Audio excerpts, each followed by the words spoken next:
जय माता रानी दोस्तों, मैं सीमा आप सभी का स्वागत करती हूँ आपके अपने चैनल राधा कृष्ण ऑफिशियल में। उम्मीद करती हूँ आप लोग बहुत ही अच्छे होंगे। तो ये बताने के लिए कमेंट बॉक्स में ओम नमः शिवाय जरूर लिखिएगा। तो चलिए दोस्तों, आज हम इस वीडियो में जानेंगे कि साल 2025 में महाशिवरात्रि का व्रत कब रखा जाएगा और महाशिवरात्रि के व्रत में हम सबसे सस्ती और सबसे टिकाऊ कौन सी ऐसी चीज़ें हैं जो हम खा सकते हैं, क्योंकि हर किसी का समर्थ फल फ्रूट खाने के योग्य नहीं होता है और हर किसी के पास में हर चीज़ अवेलेबल नहीं रहता है। इसलिए हमें सस्ती और टिकाऊ चीज़ें कौन कौन सी ऐसी चीज़ें हैं जो हम खा करके व्रत रख सकते हैं। तो आप लोग वीडियो के लास्ट तक बने रहिएगा। मैं आप लोगों के साथ में हर एक चीज़ आप लोगों को दिखाऊंगी और बताऊंगी कि सबसे टिकाऊ चीज़ें हमें कौन कौन सी चीज़ें खानी है। ठीक है, तो आप लोग वीडियो को पूरा ज़रूर देखिएगा। और दोस्तों, अगर आप लोग चैनल पे नए हैं तो चैनल को सब्सक्राइब और वीडियो को लाइक ज़रूर कर दीजिएगा। तो सबसे पहले बता दूं कि साल 2025 में महाशिवरात्रि का जो व्रत है वो 26 फरवरी को रखा जाएगा। दिन है बुधवार। ठीक है, तो इसी दिन हर कोई महाशिवरात्रि का व्रत रखेंगे और इस दिन हमें शिव जी की पूजा विधि विधान से करनी है। तो आप अपने घर में भी पूजा कीजिएगा और अब शिव मंदिर अगर आपके आसपास में है तो आप लोग वहां भी जा करके पूजा जरूर कीजिएगा। तो अब चलिए जान लेते हैं कि हमें महाशिवरात्रि के व्रत में हम कौन कौन सी ऐसी चीज़ें हैं जो टिकाऊ है और उसको हम खा करके व्रत रख सकते हैं। ठीक है, तो आप लोग वीडियो को पूरा जरूर देखिएगा। और बता दो दोस्तों कि जो भी मैं आप लोगों के साथ में जो भी खाने वाली सामग्री है जो भी मैं आप लोगों के साथ में शेयर करूँगी, तो सबसे पहले बता दूँ कि जो हमारे यहाँ खाया जाता है वही मैं आप लोगों के साथ शेयर करूँगी। बाकी अगर इसमें से कुछ भी अगर आपके यहाँ नहीं खाया जाता है तो आप लोग स्किप भी कर सकते हैं। ठीक है, क्योंकि हर घर का जो नियम है वो अलग होता है। कुछ घरों में कुछ खाया जाता है तो कुछ घरों में कुछ खाया जाता है। ठीक है, तो बता दूं कि सबसे पहली जो चीज़ है वो है हमें दूध लेनी है। देखिए, व्रत अगर हम कर रहे हैं तो थोड़ा ना थोड़ा तो खर्च लगेगा ही। ऐसा तो नहीं है कि हम 0 रुपए में या मतलब कि कुछ भी खर्च नहीं करेंगे और हम व्रत कर लेंगे। तो थोड़ा बहुत तक खर्च लगता है, लेकिन उतना भी हमें खर्च नहीं करनी चाहिए जितना हमें, ये नहीं कि हमें वो भी खा लिए ये भी खा लिए और ये सब चीज़ें टिकाऊ होती नहीं है। तो सबसे पहले तो आप लोग दूध ले लीजिएगा। दूध में आप चाय भी बना करके पी सकती हैं, इसमें खीर भी बना करके खा सकती हैं या आप सिर्फ दूध भी पी सकती हैं। ठीक है, और बता दो दोस्तों कि मेरे पास में अभी दही नहीं है, तो हमारे यहाँ दही भी खाया जाता है। तो आप लोग दही भी खा सकते हैं, क्योंकि दही और दूध खाने से जो है ना उसमें हमारे शरीर में एनर्जी की कमी नहीं होती है, इसलिए आप लोग दूध दही खा सकते हैं। तो पहली जो चीज़ है वो हो गया दूध। ठीक है, दूसरी जो चीज़ है, दूसरी चीज़ें जो हमें खानी है वो है आलू। आलू के भुजिया खा सकते हैं, आलू के टिक्की खा सकते हैं, आलू के चिप्स भी खा सकते हैं। तो आप लोग आलू से कई प्रकार के जो व्यंजन है वो बनाया जाता है। तो इसके अलग भी अगर आपको कुछ बनाने आता है आलू से तो आप आलू का बना करके खा सकती हैं। ठीक है, और अगली जो चीज़ है वो है हमें मूंगफली खानी है। तो बता दूं कि मूंगफली जो होता है ना वो बहुत ही टिकाऊ होता है। तो आप लोग जब भी पूजा पाठ कर लीजिएगा सुबह में, तो आप लोग इसको भून करके, इसमें घी में इसको नहीं भूना जाता है, सिर्फ ऐसे ही भूना जाता है। तो आप लोग भून करके और इसका जो छिलका है इसको उतार करके आप लोग चाय के साथ में खाइएगा तो टेस्टी भी लगता है और इसे खाने से हमें प्यास भी बहुत ही अच्छी लगती है, जिससे हमारे शरीर में पानी की कमी नहीं होती है। इसलिए आप लोग मूंगफली को जरूर खाइएगा। ठीक है, तो ये हो गया।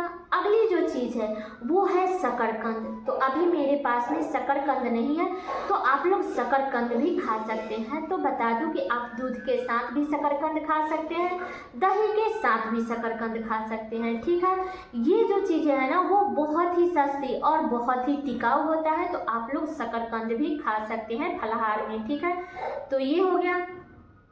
अगली जो चीज़ है वो हमें लेनी है घी, क्योंकि जो भी हम इसमें चिप्स बनाएंगे या भुजिया बनाएंगे तो हम किसी भी तेल या रिफाइन में नहीं बनाते हैं।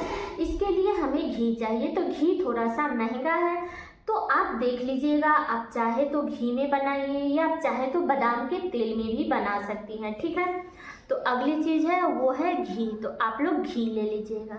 ये हो गया। अगली जो चीज़ है वो है मिर्च, क्योंकि जो हम इस भुजिया बनाएंगे इसमें तो मिर्च मतलब कि डालना होगा ना, तो आप लोग हरी मिर्च डालिएगा। जो लोग भी तीखा खाना चाहते हैं तो आप लोग हरा मिर्च खा सकते हैं या अदरक खा सकते हैं, ठीक है। तो आप लोग हरी मिर्च में ही कोई भी चीज़ बनाइएगा, या आप अगर खाना भी चाहते हैं तो आप हरा मिर्च ही खाइएगा, लेकिन आपको सूखा मिर्च नहीं खानी है, ठीक है। ये भी क्लियर हो गया। अगली जो चीज़ है वो है गुड़, तो आप लोग गुड़ भी खा सकते हैं। गुड़ ऐसे भी खा करके आप पानी पी सकते हैं, या गुड़ में कुछ भी बना करके आप लोग खा सकते हैं, ठीक है। तो ये हो गया गुड़। अगली जो चीज़ है वो है सेंधा नमक। तो बता दूं कि अभी तो मेरे पास में सेंधा नमक नहीं है, तो मैं सिर्फ आइडिया के लिए आपके लिए ये सफ़ेद वाला नमक लेकर के बैठी हूँ। लेकिन बता दूं कि आप लोग किसी भी परिस्थिति में आप लोग सफ़ेद नमक मत खाइएगा, क्योंकि बहुत सारे लोग हैं ना जो मतलब बीमारी से ग्रसित है, जैसे शुगर के पेशेंट है, और वो भगवान के नाम पे व्रत रखना चाहते हैं, तो आप लोग मीठा चीज़ मत खाइएगा। आप लोग सेंधा नमक में बना हुआ भोजन कर सकते हैं, ठीक है। तो इस जगह पे आपको सेंधा नमक लेनी है। ये जो नमक है वो मैं सिर्फ आइडिया के लिए रखी हूँ, ठीक है। तो अगली चीज़ जो है वो हो गया नमक, ठीक है। तो ये हो गया। अगली जो चीज़ है वो है, आप चाहे तो जीरा और मिर्च इसमें खा सकते हैं, क्योंकि आलू के टिक्की या चिप्स जो भी बनाइएगा, अगर आप तीखा खाना चाहती हैं तो आप गोल मरीच और जीरा ये आप खा सकते हैं, ठीक है। तो ये भी हो गया। अगली जो चीज़ है वो है चीनी। आप चीनी ले लीजिएगा, चीनी में चाय बनाइए, चीनी में खीर बनाइए, तो आप चीनी खा सकते हैं, ठीक है। ये हो गया। और अगली जो चीज़ है वो है साबूदाना। तो आप लोग साबूदाना ज़रूर बनाइएगा, फलाहार कीजिएगा। देखिए मैं इसमें से खाई भी हूँ और इसका मैं कोई प्रचार नहीं कर रही हूँ, ये बस मैं बताती हूँ यही हम लोग खाते हैं, तो यही मैं आप लोगों को दिखा दे रही हूँ कि अगली जो चीज़ है वो साबूदाना है। आप फल फ्रूट खाएँ ना खाएँ, लेकिन अगर आप साबूदाना खा लेती हैं ना, एक समय भी बना करके अगर आप साबूदाना खा लेती हैं तो इससे बहुत ही ज़्यादा राहत मिलता है और इससे भूख का एहसास नहीं होता है। इसलिए आप लोग साबूदाना जरूर बनाइएगा, महाशिवरात्रि के दिन आप लोग खाइएगा, ठीक है। तो ये हो गया साबूदाना, ठीक है। अगली जो चीज़ है तो बता दूं कि लौकी। तो बहुत सारे, देखिए हर किसी का सामर्थ्य एक जैसा नहीं होता है, हर किसी के पास में उतना पैसा नहीं है जो सिर्फ फल फ्रूट ड्राई फ्रूट यही खा सकता है। तो आप लौकी भी खा सकते हैं। लौकी को उबाल करके दूध में डाल के खा सकते हैं, या इसका हलवा भी बना करके खा सकते हैं।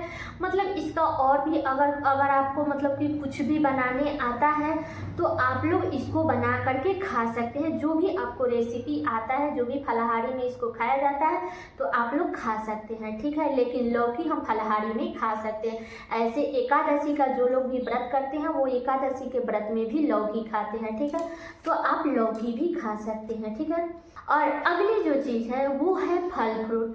तो आपके पास में जितना सामर्थ्य है वो आप लोग जो ही फल फ्रूट है वो आप लोग खरीद लीजिएगा, भगवान को भी चढ़ा दीजिएगा और आप लोग भी खा लीजिएगा। तो अभी मेरे पास में फ़िलहाल यही है, अनार और केला, जो मैं आप लोगों के साथ में शेयर कर रही हूँ, और ये खीरा है। तो आप लोग ये सब भी खा सकते हैं, लेकिन मान लीजिए कि हर किसी का सामर्थ्य एक जैसा नहीं होता है। तो अगर आपका फल फ्रूट अगर आपको मिल जाता है तो बहुत अच्छी बात है, नहीं तो आप लोग इन सब में से भी आप लोग कुछ भी खा सकते हैं, ठीक है। क्योंकि देखिए अगर हम व्रत कर रहे हैं तो थोड़ा ना थोड़ा तो खर्च करना ही पड़ेगा, ठीक है। तो इसमें जो है ना वो मतलब इतना भी ज़्यादा मतलब कि खर्च वाला चीज़ें नहीं है कि हम ये सब चीज़ें नहीं खरीद सकते हैं। ये घी है जो कि थोड़ा महंगा है, ठीक है। तो आप लोग देख लीजिएगा, और बता दूं कि फल फ्रूट खरीद लीजिएगा, भगवान को भी भोग लगा दीजिएगा और आप लोग भी खाइएगा। और बता दूं कि शिवरात्रि के दिन जितना सुबह हो सके उतना सुबह में आप लोग शिव जी की पूजा पाठ करके ही आप लोग मुख में चाय पानी डालिएगा। बहुत लोगों की आदत होती है कि जब तक वो लोग चाय पानी नहीं पीते हैं तब तक वो लोग कोई भी कार्य नहीं करते हैं। तो बता दूं कि अगर आप स्वस्थ हैं, किसी भी प्रकार के बीमारी से अगर आप ग्रसित नहीं हैं, तो आपको कोशिश करनी चाहिए कि आपको शिवरात्रि के दिन पूजा पाठ करने के बाद ही आपको मुख में कुछ भी डालनी चाहिए, ठीक है। और अगली जो चीज़ है वो आप लोग पानी तो हर किसी को पता है कि पानी इसमें पिया जाता है, तो आप लोग पानी पी लीजिएगा। और बता दो कि अगर आप चाहें तो नींबू का शरबत भी बना करके पी सकती हैं। अभी मेरे पास में नींबू नहीं था तो इसलिए मैं आप लोगों को नींबू नहीं दिखा पाई। और ये जो सामग्री है ना वो हमारे यहाँ खाया जाता है। और बता दूं कि हम लोग नमक नहीं खाते हैं, ठीक है, क्योंकि ये हमारे घर में नमक नहीं खाया जाता है। नमक बस मैं उनके लिए बताई हूँ जो लोग भी शुगर के पेशेंट हैं, मीठा चीज़ नहीं खाते हैं, तो बच्चे तो ज़रूर बचाइएगा। लेकिन वैसा इमरजेंसी है कि नहीं मुझे व्रत भी रखना है और तबीयत भी ठीक नहीं है, तो उस स्थिति में आप लोग नमक खाइएगा। बाकी ऐसे आप लोग नमक मत खाइएगा, ठीक है। इसे बच्चे तो ज़रूर बचा देना चाहिए, नहीं खाना चाहिए। कोई भी नमक नमक ही होता है, लेकिन अगर आप खाना भी चाहते हैं तो आप लोग सेंधा नमक खा लीजिएगा, ठीक है। तो सारी बातें क्लियर हो गई कि महाशिवरात्रि के व्रत में हम क्या क्या खा सकते हैं। तो एक बार मैं आप लोगों को पास से दिखा देती हूँ। तो देखिए यही सब चीज़ें मैं पास से दिखा देती हूँ। दूध तो बता दूँ कि यही सब चीज़ें हमें खानी है। साबूदाना है, दूध है, आलू है, नमक है, घी है और मूंगफली है, चीनी है, गुड़ है और हरी मिर्च है, गोल मिर्च है और जीरा है और यहाँ लौकी है और यहाँ फल फ्रूट है। तो यही सब चीज़ें हमें महाशिवरात्रि के व्रत में खानी है। तो बता दूं कि इसमें अभी मेरे पास में दो चीज़ नहीं है, एक तो नींबू और दूसरा जो है वो है शकरकंद। तो आप लोग वो सब आप लोग खरीद लीजिएगा। आप लोग नींबू का शरबत भी बना करके पी लीजिएगा। तो बता दूं कि बहुत सारे लोग बोलते हैं ना कि हमारे में खट्टा चीज़ नहीं खाया जाता है, तो अगर नहीं खाया जाता है तो आप लोग उसको मत खाइएगा। लेकिन हमारे में नींबू का शरबत बना करके हम लोग पीते हैं। बाकी आप अपने घर का नियम देख लीजिएगा। तो यही सब जो चीज़ें है वो हमें फलाहार में खानी है, ठीक है। तो बता दूं कि इसमें से जो भी आपके पास में हो जाता है वही सब आप लोग खा करके आप अपना व्रत रख लीजिएगा, ठीक है। ये नहीं है कि हमारे पास में ये नहीं है तो हम व्रत नहीं करेंगे, हमारे पास में वो नहीं है तो हम व्रत नहीं करेंगे। इसमें कोई भी ज़्यादा खर्च की सामान नहीं है, ठीक है। तो सारी बातें क्लियर हो गई कि हमें महाशिवरात्रि के व्रत में हमें क्या खानी है और क्या नहीं खानी है। तो उम्मीद करती हूँ कि आप लोगों के लिए वीडियो बहुत ही उपयोगी होगा। तो ये वीडियो मेरा यहीं तक का था। कैसा लगा ये वीडियो आप लोग कमेंट करके ज़रूर बताइएगा। चैनल पे नए आए हैं तो सब्सक्राइब कर लीजिएगा, वीडियो को लाइक कर दीजिएगा और वीडियो को शेयर कर दीजिएगा, ताकि हर किसी को महाशिवरात्रि के व्रत में क्या खाना है क्या नहीं खाना है, इससे संबंधित सभी महत्वपूर्ण बातें वो भी जान सके। तो चलिए दोस्तों, मिलती हूँ अगले वीडियो में किसी नए वीडियो के साथ में। तब तक के लिए नमस्कार।